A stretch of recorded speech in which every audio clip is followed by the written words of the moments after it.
काल राज्यात जिल्हा परिषद आणि पंचायत समिती निवडणुकांचे निकाल हाती आले। राज्यात भाजप ग्रामीण भागातही एक नंबरचा पक्ष ठरला, तर राष्ट्रवादी अजित पवार गट दुसऱ्या स्थानी राहिलाय। यापूर्वी नगरपालिका आणि महानगरपालिका निवडणुकीतही विक्रमी जागा जिंकत भाजपने यशाचं शिखर गाठलं होतं। जिल्हा परिषदेच्या 731 आणि पंचायत समितीच्या 1462 जागांसाठी ही निवडणूक पार पडली होती।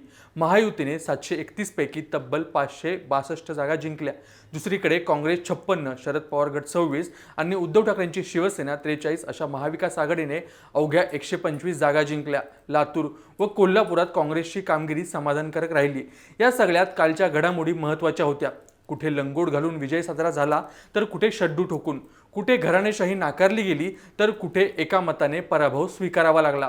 या सर्वात चर्चा होते ती फक्त एका जिल्ह्याची। आपण बोलतोय सोलापूर जिल्ह्याबद्दल। सोलापूर आणि साताऱ्याच्या राजकारणातील जायंट किलर आणि सध्याच्या घडीचे मॅन ऑफ द मॅच पालकमंत्री जयकुमार गोरे यांच्याबद्दल। सोलापुरात त्यांनी असा काही चमत्कार केलाय की राजकीय पंडितांचे डोळे पांढरे झालेत, पण साताऱ्यात खुद्द त्यांच्याच होम पिचवर त्यांच्याच घरातल्या लोकांना पराभवाचा धक्का सहन करावा लागलाय। आजचा विषय हा फक्त जयकुमार गोरेंचा नाहीये। आजचा विषय आहे काल लागलेल्या जिल्हा परिषद निकालांचा। महाराष्ट्रात ग्रामीण भागात कोणाची हवा आहे? सोलापुरात भाजपने एक हाती सत्ता कशी आणली? 52 मतांनी सत्तेचं गणित कसं बिघडलं? आणि पंढरपुरात ऑपरेशन लोटस फेल कसं गेलं? हा खेळ आकड्यांचा आहे आणि या आकड्यांमागे दडलेल्या राजकीय गणितांचा आहे। चला तर मग मित्रांनो, आज आपण या निकालाचा सविस्तर पंचनामा करूयात। नमस्कार, मी लीलाधर आणि तुम्ही पाहताय थोडक्यात। काल महाराष्ट्रात जिल्हा परिषद आणि पंचायत समित्यांचे निकाल जाहीर झाले। ग्रामीण महाराष्ट्राचा कल काय आहे हे निकालांनी स्पष्ट केलंय। ढोबळ मनाने बघायचं झालं तर या निवडणुकीत भाजपने जोरदार मुसंडी मारली दिसते। विशेषतः पश्चिम महाराष्ट्रात जिथे राष्ट्रवादी काँग्रेस आणि काँग्रेसचं वर्चस्व असायचं, तिथं भाजपनं सुरुंग लावलाय। पण यात सगळ्यात जास्त चर्चा होतीये ती सोलापूर जिल्ह्याची। इथे सत्ता मिळवणं म्हणजे सोपं काम नव्हतं, पण यंदा पालकमंत्री जयकुमार गोरे यांनी हे अशक्य काम शक्य करून दाखवलंय। आकडेवारी बघितली तर सोलापूर जिल्हा परिषदेत एकूण 68 जागा आहेत। सत्तेसाठी लागणारा जादुई आकडा भाजपने एक हाती पार केलाय। 68 पैकी तब्बल 38 जागा जिंकून भाजपने स्पष्ट बहुमत मिळवलंय। हा आकडा साधा सुद्धा नाहीये। महानगरपालिकेनंतर आता ग्रामीण भागातही भाजपने आपलं वर्चस्व सिद्ध केलंय। फक्त जिल्हा परिषदच नाही तर पंचायत समित्यांचे निकाल बघा। जिल्ह्यात एकूण 136 पंचायत समितीच्या जागा होत्या, त्यापैकी 76 जागा खिशात घालून भाजप जिल्ह्यातला नंबर 1 पक्ष ठरलाय। सोलापूर जिल्ह्यातील 11 पैकी जवळपास 7 पंचायत समित्यांवर आता भाजपचा झेंडा फडकणार आहे। सोलापूर जिल्हा तसा काँग्रेस आणि राष्ट्रवादीचा बालेकिल्ला होता। मग इथे कमळ कसं फुललं? याचं उत्तर आहे जयकुमार गोरे यांचं मायक्रो मॅनेजमेंट आणि झंझावाती प्रचार। उपमुख्यमंत्री अजित पवार यांचं निधन झाल्यामुळे राजकारणात एक वेगळीच पोकळी निर्माण झाली होती। प्रचाराचा रंग बदलला होता, माहोल भावुक होता, पण जयकुमार गोरे थांबले नव्हते। शेवटचे 2 दिवस सोडले तर हा माणूस रोज जिल्ह्यातल्या कानाकोपऱ्यात फिरत होता। जवळपास 30 ते 35 मोठ्या सभा त्यांनी घेतल्या। कार्यकर्त्यांमध्ये असा काही जोश भरला की समोर कोण आहे हे न बघता भाजपच्या कार्यकर्त्यांनी बूथ लेवलला काम केलं। करमाळ्यासारख्या ठिकाणी अजित पवारांच्या गटासोबत भाजपने सत्ता आणली। हे या स्ट्रॅटेजीचं यश मानावं लागेल। आता वळूया नाण्याच्या दुसऱ्या बाजूकडे। सोलापुरात ज्या जयकुमार गोरेंच्या नावाने विजयाचा जल्लोष सुरू आहे, त्याच जयकुमार गोरेंच्या सातारा जिल्ह्यातील मानखटाव या होम ग्राउंडवर मात्र वेगळंच रामायण घडलंय। राजकारणात कुटुंबाचा पराभव हा नेत्याच्या जिव्हारी लागत असतो। जयकुमार गोरे यांनी सोलापूर जिंकलं आणि मानखटावमध्ये त्यांच्या घरातल्या 2 उमेदवारांना पराभवाचा सामना करावा लागलाय। पहिला धक्का बसला तो औंध गटात। औंध हा सातारा जिल्हा परिषदेचा अत्यंत प्रतिष्ठेचा गट। इथे ग्रामविकास मंत्री जयकुमार गोरे यांचे थोरले बंधू अंकुश गोरे यांच्या पत्नी म्हणजेच जयकुमार गोरे यांच्या भाऊजाई भारती गोरे या भाजपच्या तिकिटावर उभ्या होत्या। समोर होत्या राष्ट्रवादी काँग्रेसच्या मनीषा योगेश फडतरे। हा सामना काटाकीर होणार हे आधीच ठरलेलं होतं। अंकुश गोरे यांनी या गटात वैयक्तिक लक्ष घातलं होतं। प्रचाराचा धुराळा उडाला होता। सत्तेची ताकद होती, मोठी यंत्रणा होती, पण निकाल आला आणि सगळ्यांना धक्का बसला। मनीषा फडतरे यांना 11,394 मतं मिळाली, तर भारती गोरे यांना 11,342 मतं मिळाली। फक्त 52 मतांनी भारती गोरे यांचा पराभव झाला। दुसरा धक्का बसला तो कुकुडवाड गटात। तिथे जयकुमार गोरे यांचे धाकटे बंधू अरुण गोरे यांचाही पराभव झाला। म्हणजे एकाच वेळी 2 भाऊ आणि भाऊजाई पराभूत झाले।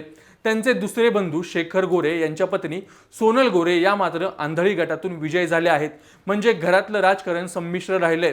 पण एकंदरीत सोलापूरचा गड जिंकताना साताऱ्याचा बुरुज ढासळलाय असं चित्र सध्या दिसतंय। गोरे समर्थकांमध्ये या पराभवामुळे नक्कीच नाराजी आहे, कारण प्रश्न प्रतिष्ठेचा होता। सोलापूर जिल्हा परिषदेत जरी भाजपने सत्ता आणली असली तरी पंढरपुरात मात्र भाजपचं गणित चुकलंय। विठोबाच्या नगरीत भाजपचा डाव उलटला, त्याला राजकीय भाषेत ऑपरेशन लोटस फेल गेलं असं म्हणता येईल। पंढरपूर हे तसं राजकीय दृष्ट्या खूप सेन्सिटिव्ह ठिकाण। इथं काय झालं, अजित पवार गटातून फुटून भाजपमध्ये आलेले काळे आणि गणेश पाटील यांच्याकडे 3 गट सोपवण्यात आले होते। भाजपला वाटलं होतं की इन्कमिंगमुळे आपली ताकद वाढेल, पण झालं उलटच। हे 3ही गट भाजपने गमावले। मतदारांना ही पक्षांतरांची गणितं रुचली नाहीत असंच या निकालावरून दिसतंय। त्यामुळे पंढरपुरात भाजपला चांगलाच फटका बसलाय। या उलट माढ्याचे आमदार अभिजित पाटील यांचं काय झालं हे सुद्धा इंटरेस्टिंग आहे। अभिजित पाटील यांना माढ्यात म्हणजे त्यांच्या स्वतःच्या मतदारसंघात मोठा दणका बसला। माढ्यात त्यांना जिल्हा परिषदेची एकही जागा जिंकता आली नाही। पंचायत समितीत कसं बसं खातं उघडलं। अभिजित पाटलांनी एक वेगळाच मास्टर स्ट्रोक खेळला, तो पंढरपुरात।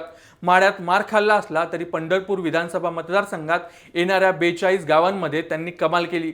पहिल्यांदाच ते पंढरपूरच्या निवडणुकीत उतरले आणि भाजपला सनसनीत दणका देत 5 जागा जिंकल्या।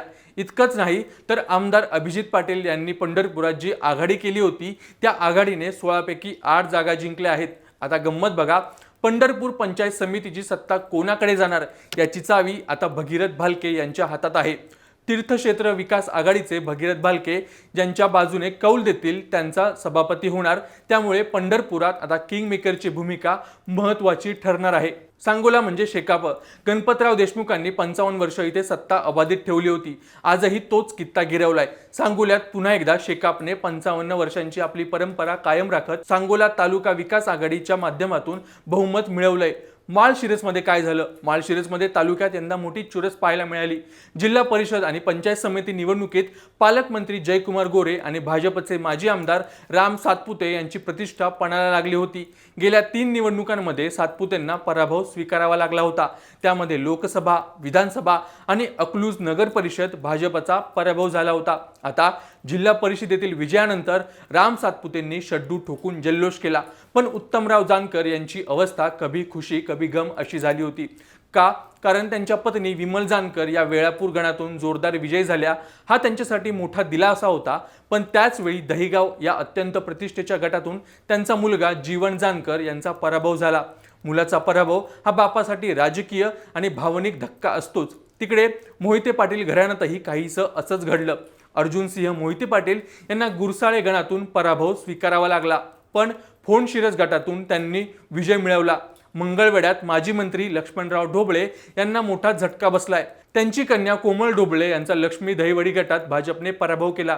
दुसरीकडे सांगोल्यातून शिवसेनेचे माजी आमदार शहाजी बापू पाटील त्यांच्या सुनबाई राणी सूरज पाटील या कडलाच गणातून मोठ्या फरकाने विजयी झाले आहेत।